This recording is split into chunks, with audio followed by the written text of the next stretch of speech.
My name is Jessica Rohloff, and I'm from rural Minnesota on the western side.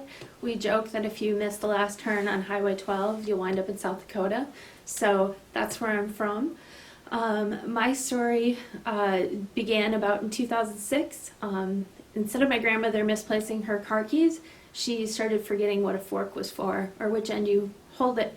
And so I came to find out she had Alzheimer's. And that became a 6-year journey that we entered into together. I had a lot to learn. I learned a lot through the process. First of all, I had no idea that it was going to be a 6-year journey. Nobody can tell you how long Alzheimer's is. And my grandparents had tried to do all the right things. They had saved money, they had bought long-term care insurance, they bought a supplemental health insurance policy, they qualified for Medicare, the Medicare Part D, everything. But what I was to learn is that for people with Alzheimer's, there's a huge gap in between hospice care and medical care, and it's called custodial care, and it's not covered under almost any policy. The long-term care policy covered part of it. The second thing I learned is that placement is really difficult. I thought things going on your permanent record, I thought, that ended in high school, but apparently not. If you fall in a facility, it gets documented as it should.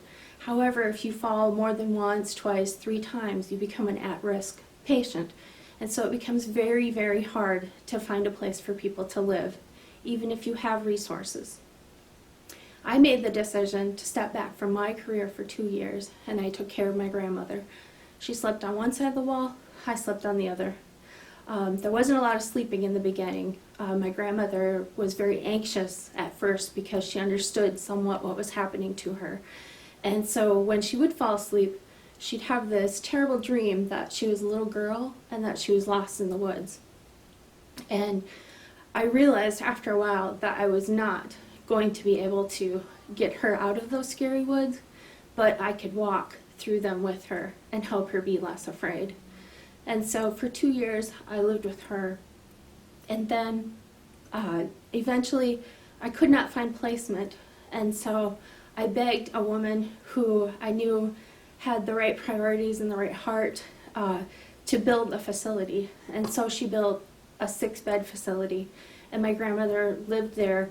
I was still responsible for all transportation to doctor's appointments. I was still responsible for all shopping, everything. And I was very blessed to do it, but it's a real struggle as a caregiver. I had to give up my employment. I had to step back from contributing to my Social Security. So I have some ideas about how we can make this better for families, and I think some things we really need negotiated drug prices. We really need to solve the issue of long-term care. And we really need to invest in care facilities in rural Minnesota. So thank you very much.